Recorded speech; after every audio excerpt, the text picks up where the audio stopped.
Les provinces du Guizhou et du Yunnan, en Chine, séparées depuis des siècles par un gouffre béant, sont enfin reliées.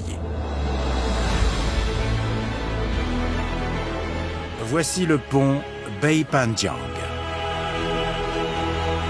Son tablier s'élève à 565 mètres au-dessus de la rivière.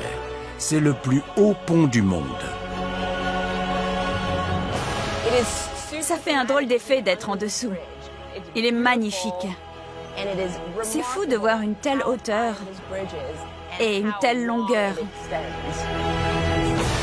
S'étirant sur 1300 mètres, c'est aussi l'un des ponts à haubans les plus longs de la planète. Le pont s'élance entre deux gigantesques pylônes en béton armé, le plus haut culminant à 269 mètres. Son tablier en acier de 20 000 tonnes est aussi long que 5 Titanic. Et il est si haut qu'on pourrait loger en dessous une tour du World Trade Center.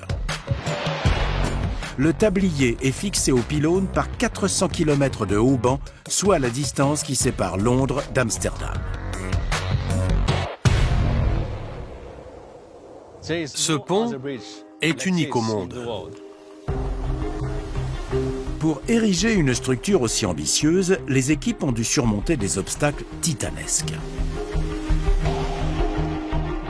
Comment construire des pylônes en béton armé d'une telle stature? C'est très difficile de pomper le béton du bas vers le haut. Ça a posé problème pendant les travaux.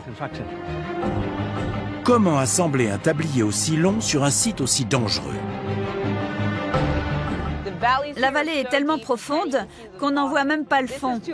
C'est trop haut pour construire un échafaudage. Et surtout, quel type de pont pouvait tenir sur des falaises à pic à la roche friable et pleine de crevasses? Construire ce pont était un véritable casse-tête. Je n'étais pas sûr qu'on puisse y arriver.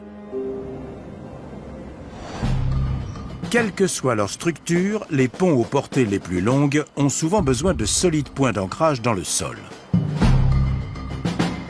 Sur un pont en arc, le poids s'exerce vers le bas et la forme arrondie du pont dissipe cette force vers les côtés.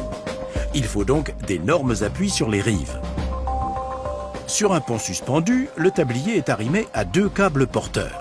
De grosses culées sont donc nécessaires pour éviter que le pont ne s'écroule. Mais la roche tendre de cette région, sujette à l'effritement et aux éboulements, n'est pas adaptée à ce type d'ouvrage.